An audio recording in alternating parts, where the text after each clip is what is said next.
Welcome to the first ever, and I guess teaser edition of Off Topic and On Brand. I'm Siege, that's Smitty. Hey. I didn't mean to step on you, man. Just way too excited, because how many years have we been talking about doing something like this? Oh, dude, I mean, 6, 7, maybe? Somewhere in there, in the long and storied history of Siege and Smitty. And again, this is a long time coming. This is the Big Things Are Happening edition of the podcast, vlog, blog, whatever you want to call it.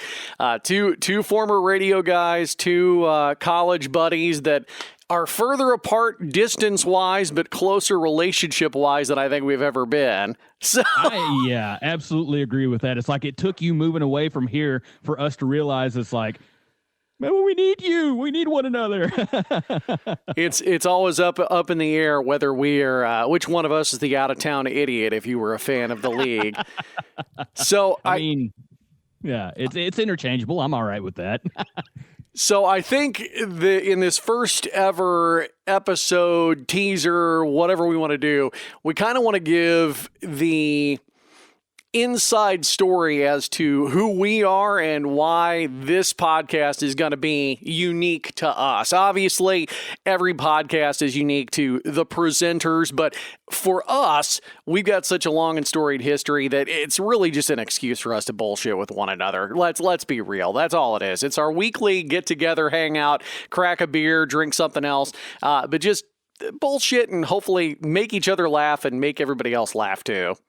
I mean, that's basically our dynamic. Is it seems like as far back as I can remember, it seems like a contest of trying to make one another laugh. And sometimes it may be forced, but a lot of the times it's just natural flow of conversation. We say something stupid, something happens, we start laughing, and then all of a sudden it's like, oh, this was awesome.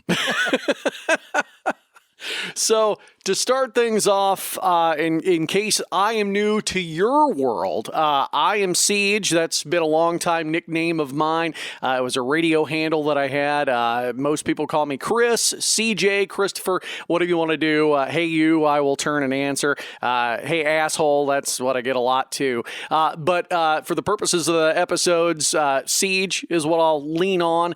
And again, grew up in a small rural Missouri town, population of about 2,000. I had 57 in my graduating class. Knew I wanted to do something with communications, radio, and wound up at Southeast Missouri State University, SEMO, and got into the radio program, and that's where I came across Smitty. And Smitty, I'll let you take the run now. Where did you come from? Well, I mean, it's kind of a small rural place as well, just on the opposite end of the state from you. You know, I grew up in a place a little less than 2,000 people, and I think we had 39 or 40 in our graduating class. And, you know, just small farming town down toward the boot heel of Missouri. And it was one of those things for me that radio was never something that, at least in high school, you know, I wanted to do speech and debate, things like that. But I played sports, attempted to play sports. And I always thought that radio and stuff like that would be pretty cool. But then as I was going to a junior college and getting ready to go to that, graduate from there and go into SEMO and everything, I was like, man, I guess I need to figure out something. And it kind of came about as a joke in a way, because I was like, man, I don't want to do anything with math, because I'm horrible at math, and that means I'm not going to be good at science. I like English because I speak English, but I don't know that I like English enough to make English a career. You know, I like history, and the idea of teaching had floated in my mind, but I was just like, man, I don't think I want to teach. And it actually turned out that a friend of mine that had moved up here sooner was talking about the radio program and kind of telling me all the things that were happening with it. As far as getting ready to go into what eventually became the campus radio station. I was like, man, that sounds really cool, like something I think I could get into. And I was also starting to have kind of a bit of an amateur hobby of audio engineer work. And I was like, man, if I could get in on that and start doing some audio stuff, maybe this is a path I need to take. And so I was like, you know what? I'm going to do it. I'm going to go for it and see what happens. And again, Rage 103.7, the station, the little radio station that could but can't no more. One of the many reasons why SEMO will never see a dime of my alumni money. But you took away my baby. yeah, that's exactly right. Government took my baby. And that's not to say that SEMO isn't doing wonderful things with its communications program. I don't mean to knock the university. But again, Rage was, and I think in your case too, our big ugly baby. And it hurt when it disappeared. And anytime we've gone down that direction, because we're now up in Iowa, and you were still down in Southeast, down in Cape and Jackson area, it sucks whenever you roll through the radio stations and you hear the ones that you either worked at or your friends worked at, and then you go to that familiar spot on the dial and it's nothing. Oh, absolutely. I remember the day that it finally got killed off, and it's like, because that was a preset, for the longest time. And it's like, you're not there anymore. And it was hard for me because I was in the group that was basically the ground floor of Rage. And it was also right about the same time that one of the local competitors was ending their alternative station. And so we really felt like we're the people right now. This is our opportunity to just jump in here in a market that is really no longer available in this area and just run with this ball that we had been kind of handed in a way. And it's like, we can have a chance to grow this station in the image that we absolutely want it to be in and make it ours. And that's exactly what we did. And when it died, it was like, I was out of radio at that point in time when it finally died off. And I was like, this really hit me hard. I was kind of sad about it because thinking about, that being such a big part of what got me going in the business when I was in it. And I was just like, man, you're gone now. Yeah, it's still a hard one to wrap your head around. It's even if we wouldn't have worked there, it was one of those stations that you enjoyed kicking on and listening to, especially in that area of Missouri. You really didn't have that access to the alternative rock, and you had a few crossovers here and there, bands that would be played on a lot of the other top 40 AC rock stations, but there was just something about it, a little different, a little weird, and I think we left our marks on it, kind of like the marks in the underpants. That was our staple that we left behind. But yeah, so again, going back to where we are now, both of us have left the radio industry, and podcasting has always been one of those kind of in the periphery things. The running joke is, what do ex-DJs do? They start podcasts. So, right? We're not any better, we're not any different, but hey, we're still going to have fun doing it, right? And again, overall, the biggest thing is we hope that we get a few laughs out of each other and a few laughs out of anybody that happens to stumble across this thing, and we appreciate you for doing that. Hopefully you get a little bit of our sense of humor, but the breakdown of this podcast, I think the general idea, Smitty, you had a great layout for it. We're going to do the intro, just kind of, hey, how you doing? It was been a rough week. I can already tell you the weather tomorrow is going to suck up here. Negative 40 wind chills, no snow though, but I think that's what you're expecting. Yeah, basically every single day this week it has grown. Like they started out saying, 3, 4, 5 inches probably should be right. And it would go from 3 to 5, 5 to 6, 6 to 8. And now I think we're in roughly the 10 to 12 inch range and temperatures in the 20s and single digit lows. So it's going to be one of those things where Snowmageddon's going to happen and then the snow is just going to be here forever. Because I don't think next week there's maybe one day where it gets too freezing. And so we're going to end up with all that lovely, like, melted black chunks of stuff just in parking lots that they can't get rid of for a month. and of course, you'll have that lovely experience of, because I know you got to get up and go to work way early, way before the sun comes up. You've got that skating rink situation to deal with. Yeah, that's not going to be fun, which I figured there's probably going to be a day or two next week where my boss is like, because my boss lives out in the county and he's got a couple good hills and a couple really good curves between his house and work. So there's probably going to be a day or two where he's like, you know what, guys, let's just stay home today. And I don't think a single person's going to fight him on that. No, I can't imagine whatsoever. Yeah. Well, and up here with the extreme cold temperatures, pretty much every school and every college has let class out for tomorrow, which is a great thing. But then my wife even had the comment to me earlier, well, do you have to go to work tomorrow? I said, yeah, I haven't been messaged that I shouldn't. And she's like, oh. Yeah. So even she felt that little kick in the gut. But yeah, so again, a little slice of life here, a little bit of that, a little bit of this. And then we figured we'd hit on pop culture stuff. Now, granted, we're not going to limit ourselves to the nerdy shit that we're into. It's got to be a little bit of everything. If there's something that's huge pop culture news, say a celebrity passes away that isn't in our purview normally, we might hit on it. But again, it's not going to be the National Enquirer show. It's not going to be TMZ, anything like that. And we also don't want to limit it to just the nerdy shit that we like.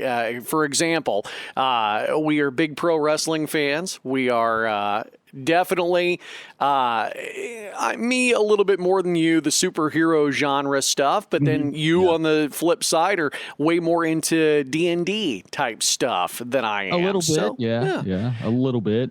D&D is kind of a new thing that I tried to get into in a past life, and now I think I'm going to try to start bringing it back around. There you go. There you go. Well, video gaming as well. So. Oh yeah. Well, and again, I just like playing sports. I give it a good college try. Doesn't mean I'm good at it, but I do enjoy. So I will definitely lean more on you when it comes to the gaming world than that. But yeah, and music definitely will be a hot topic item that we discuss. But speaking of that, let's go ahead and transition over to the pop culture stuff now. All right. Let's make it happen, Captain.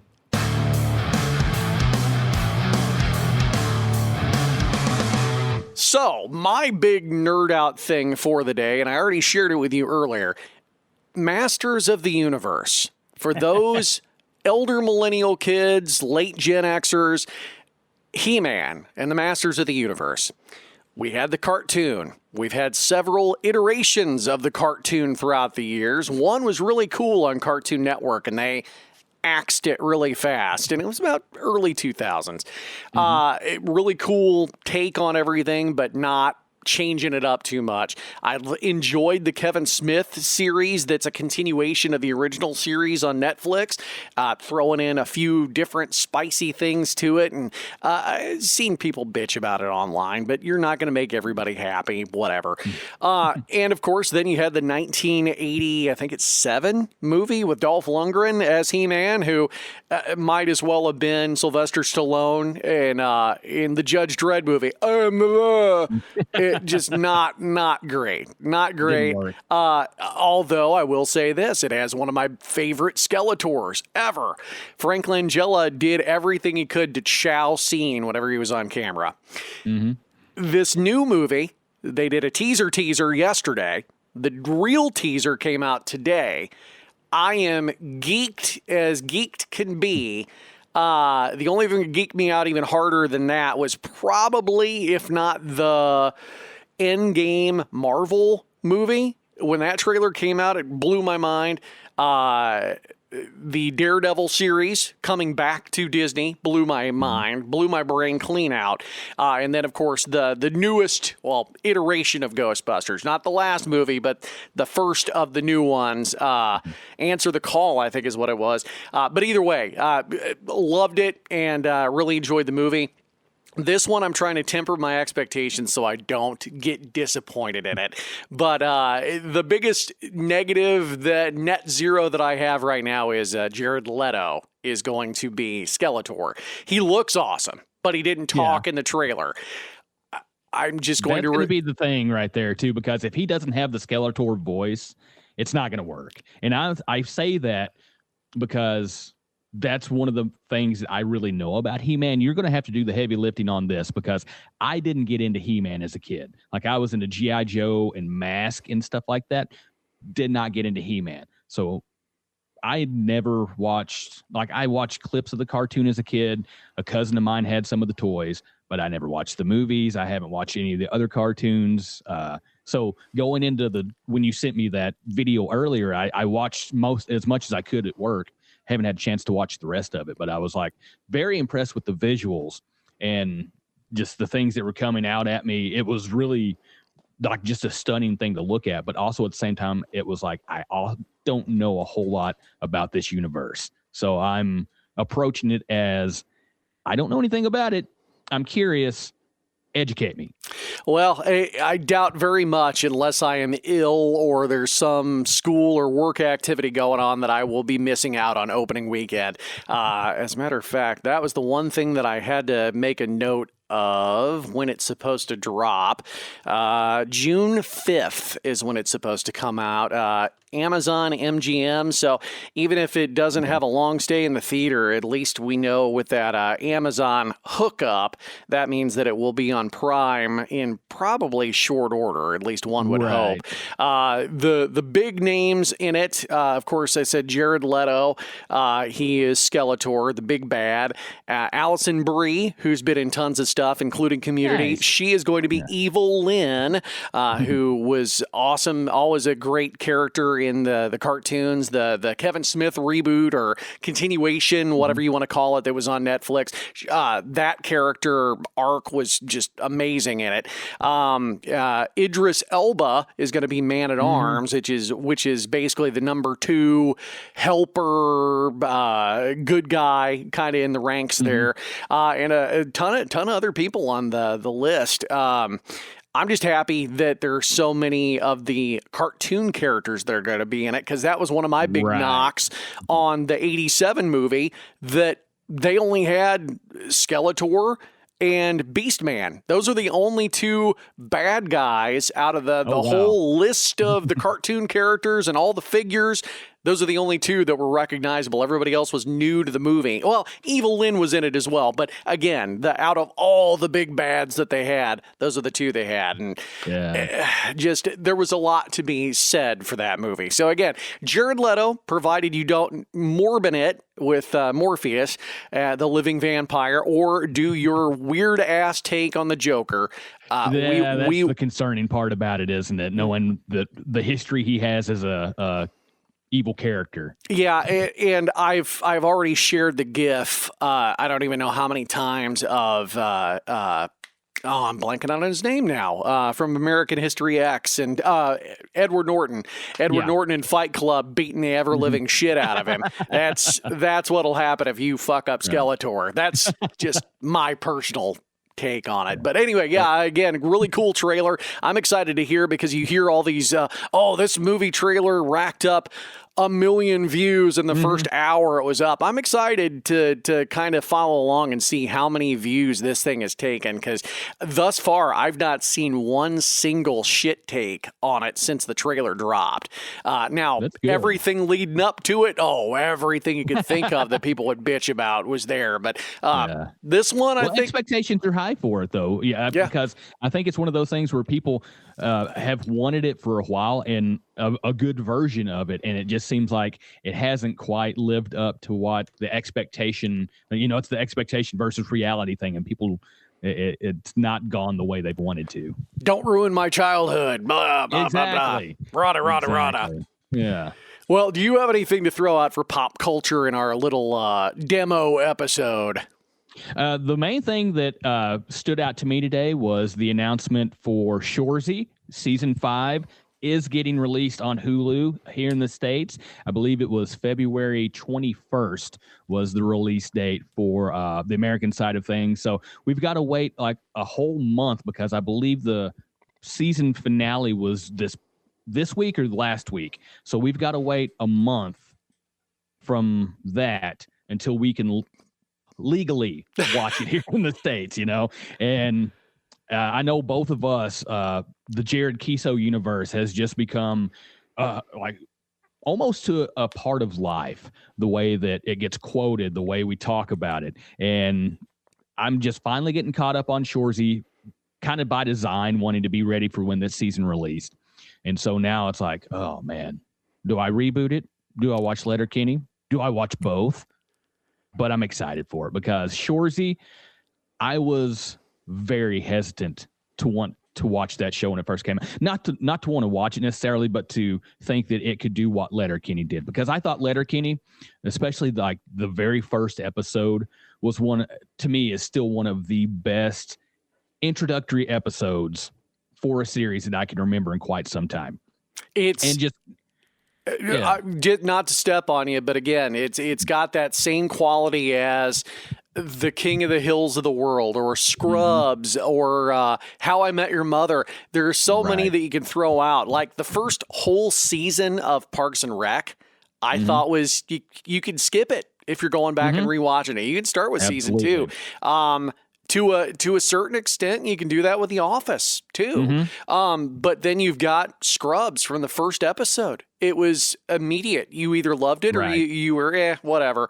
And if you were whatever with it, you might have caught on later on. But there's a very, very select group of shows that from the word jump sets the tone. And again, they've transitioned, they've moved around. There are certain episodes that are stronger than others, and we've openly talked about it. The season where they've got the local TV station, not necessarily the strongest, but in no way is that a dig on the entire show or the entire series. But again, I'm like you were. Shorzy being the throwaway character he was, well, not even throwaway, but just the side character he was, how are you going to make that a whole series? And he has blown me away. And again, I can't love on season 3 enough. That thing just is a masterpiece. And if it didn't win any awards, which we're a couple years removed from it now, shame on whoever is in the nominating committee. That's all I got to say about it. Right. Jared Kiesel just I guess he just gets it. And I have to figure a lot of it too has to do with the fact that he's Canadian, he's writing Canadian-based material, so he knows what he's doing well, but it's being presented in like this equal part of just a big comedy character, but it weaves in a lot of heart to it. It's like, as you said, in my mind, there was no way you could take this side character that's just known for his vulgar quips and chirps and stuff like that. And he got more time later on in Letterkenny, which you could tell they were getting ready for the spinoff to give him more life. But even with that, I was like, there is no way they can take this character to build anything big. And what they've done with Shorzy is what they couldn't do with Letterkenny, the way that they've made this such a serial show. Letterkenny is a great day-to-day show. Every episode's something new. It has a theme. You got the Hicks, the Skids, hockey players, all that stuff. But the way that Shorzy keeps continuity and keeps the story flowing was something that I felt Letterkenny was never really able to do and probably never really should have done to begin with. Shorzy just comes in here and very much the same as Letterkenny from the first episode. You know what's going on. You see where the show is taking place, but they expand on it with every episode and build up to something like that. It makes the season finales very much that climactic feeling for even for a comedy show. Like you are invested into it to a point. It's like, what the hell is going to happen? Because I want to see it. I'm going to be there. Yeah, and again, there are certain folks that it's not going to appeal to. I'm not saying that it's a one-size-fits-all show, but no. Absolutely, we could throw out dozens of episodes between the two Kiesel-verse universes that we would recommend hands and feet over others and other series. But at the same time, we hosted a foreign exchange student 2 years ago now, and I tried to show her the very first episode of Shorzy, and not Shorzy, of Letterkenny, and it just didn't hit. And of course, she was struggling because English is not her first language. And then on top of that, they speak so fast. They got so many one-liners they throw out right and left. It's very hard to follow if English is not your first language. Well, and even beyond that, you're kind of picking up a lot of Canadian slang terms and hockey terms. And if you're not into hockey, if you don't know much about Canada, you're really going to be left behind with a lot of the things that they're saying. I know, even for myself, like I know a little bit about both of those things, but I had to rewind and do some Google searching to figure out what they were saying, you know? But yeah, I've got more people turned on to it from just that first episode than the turn away from. And again, if it doesn't fit you, it doesn't fit you. But just respect the art for what it is. And again, very, very excited as a lowly American viewer that I have access to it on Hulu coming up in a little less than a month. So definitely going to be worth the wait. And of course, the way they do it for the Canadian audience is totally different too. You're not getting the 20 or 12 episodes. You're usually getting what, 5 to 6? It's a 6-pack. Yeah. That's what they did with Letterkenny, called it a 6-pack. And I tell you what, man, let's put a pin in this with this being our first episode because later on down the road, I absolutely want to come back. We've got to do some talk about the Kiso-verse. We need to dive in deep on this later on. Absolutely, sir. So if you're listening to this right now, just know we're going to be talking a lot of Letterkenny and a lot of Shoresy later on. So we want you coming back to hear about it. We want to know what you think, right? Absolutely. So we'll put a pin in this bad boy right now, and we're going to come back to it later.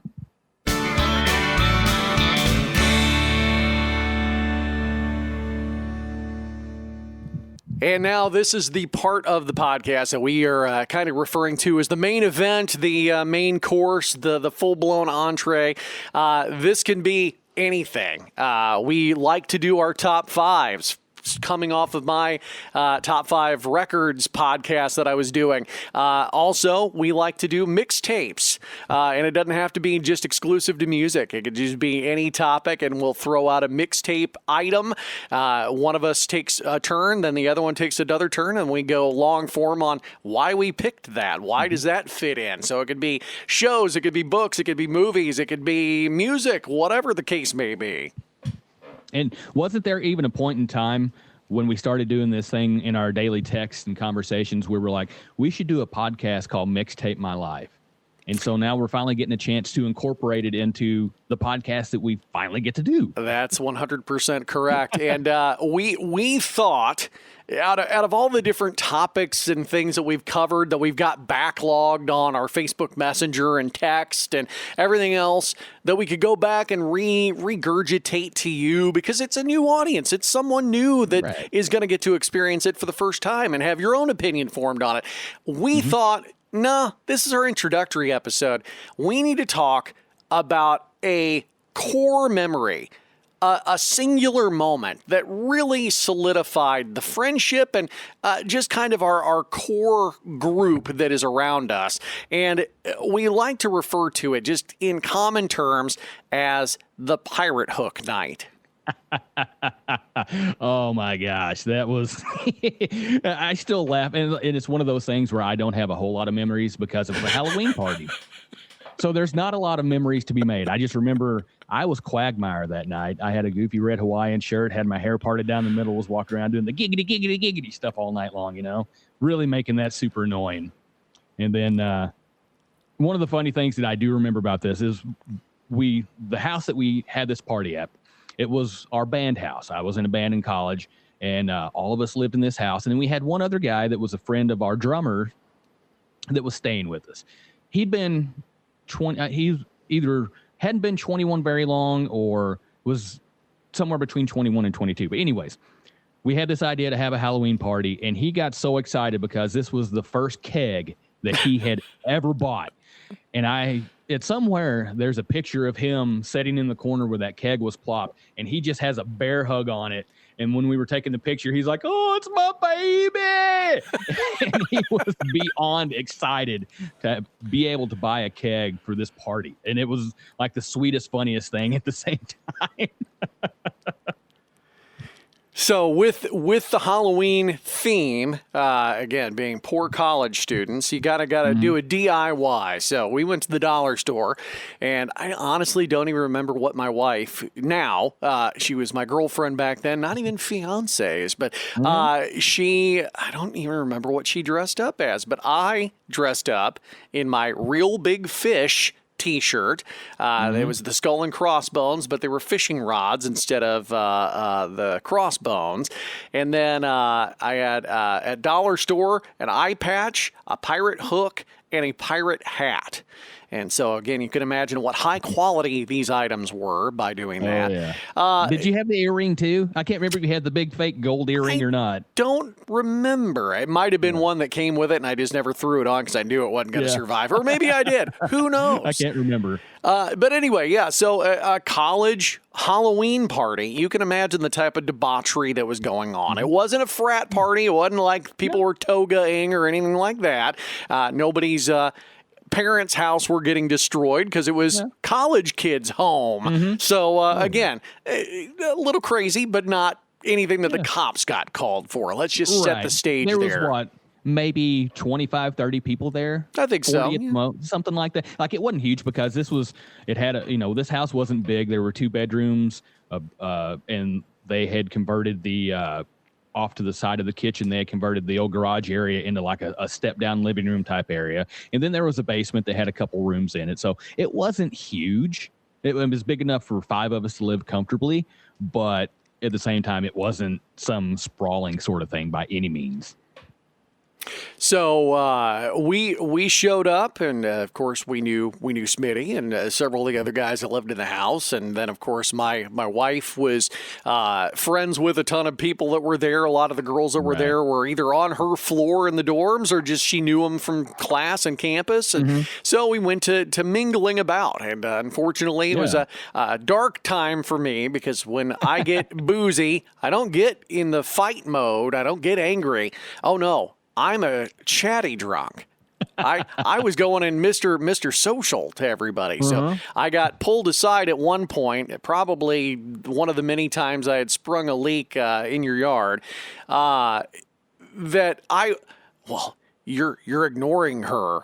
You're being real mean. It's like, what do you mean I'm being mean? I'm talking to everybody. And so that's what was one of the memories of that night. But one of the other memories was there was as the millennial college kids do or did, there was a beer pong table that was set up. And I was trying to not drink the keg beer because it was already kind of messing with my stomach, but it's all right as long as I'm not chugging it. Well, with beer pong, you kind of have to.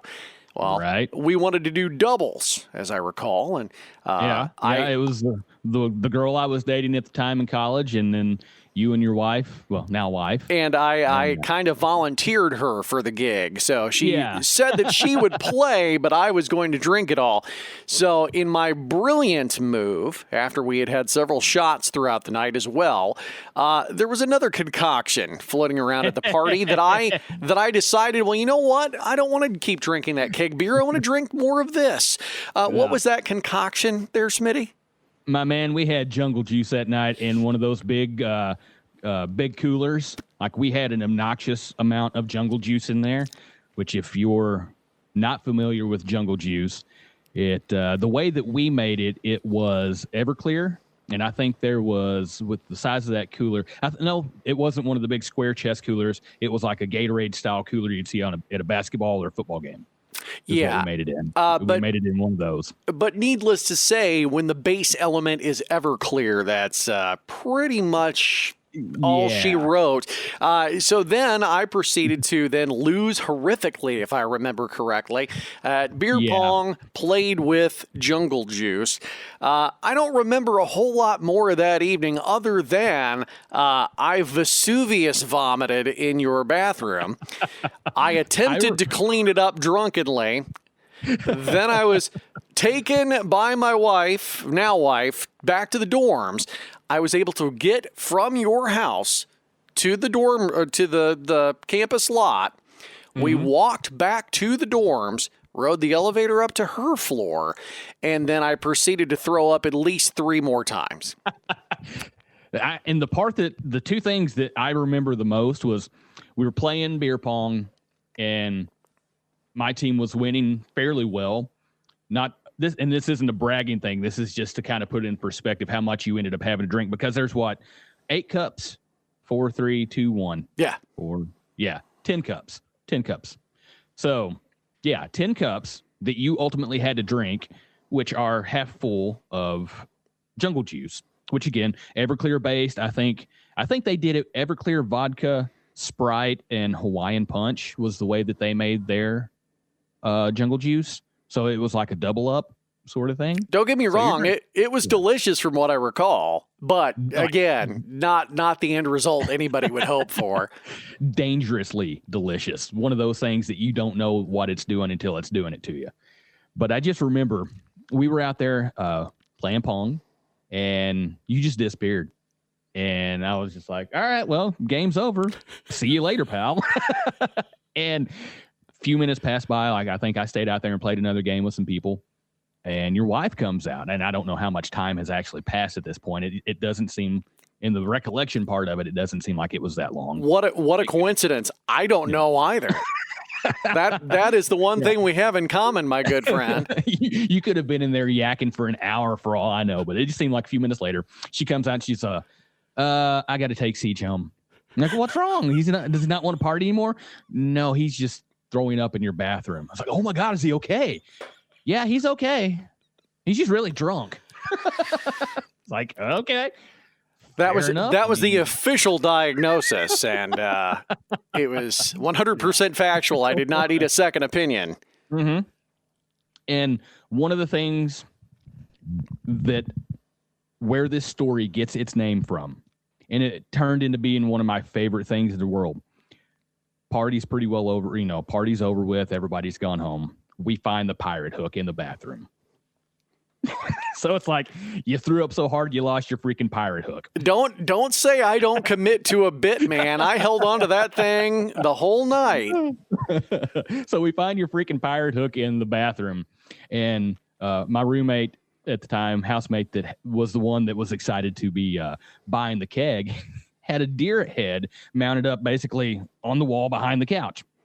We hung that from...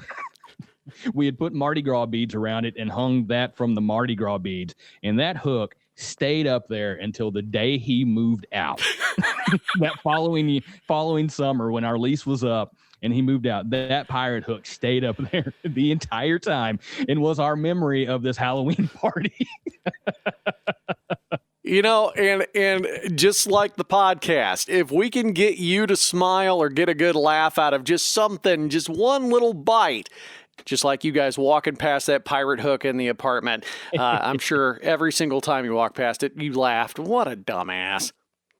Oh, it was perfect because every time I would walk up the stairs from the basement, where my room was, because it's right there. I see it every single time. You're like, hey, yeah, CG got drunk that night. Yeah, buddy.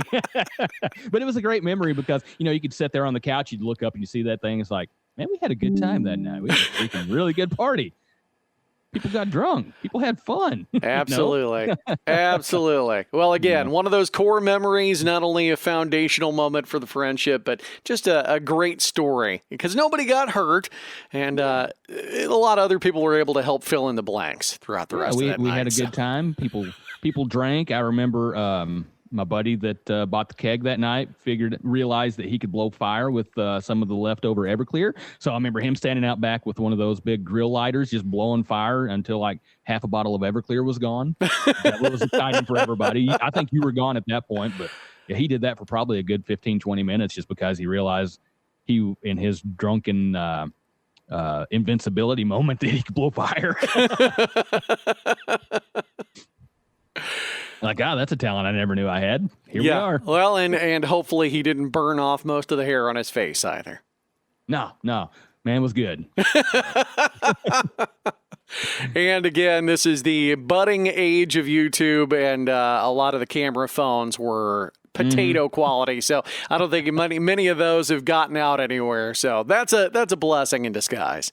Yeah, it's one of those things where we joke about we're in our 40s now and we're getting old and stuff. But man, I could not imagine having phones everywhere. Like it's common now, we're basically used to it.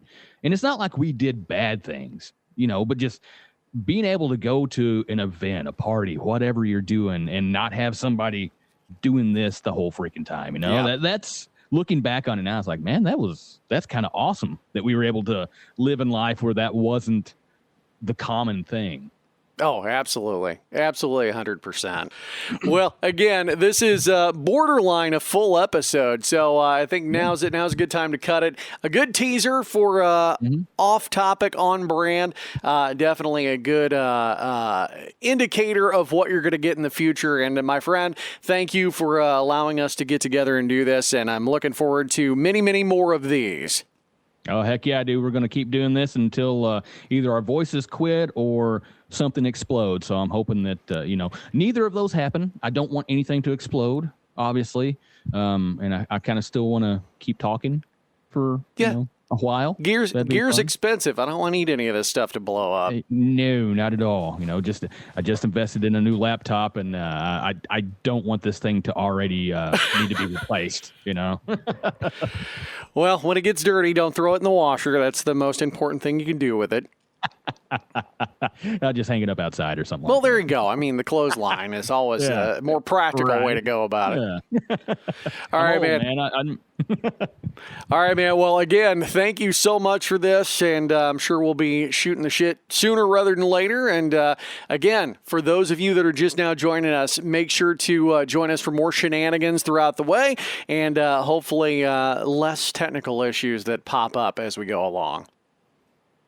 It is what it is. We roll with the punches, and at the end of an episode and at the end of a day, as much as I hate to say that overused phrase, at the end of the day, man, we're just here to have a good time, hanging out with one another. Something we don't get to do all that often, and something that we're finally able to not just have time, but to make time for. And I'm enjoying this moment, dude. Let's keep doing it. Absolutely. And we got to make it awkward. It hasn't been awkward enough in the teaser episode. So I think this needs to be our new official sign off. If you would do the ET finger at your camera for me, sir, and let's touch tubes. Bye.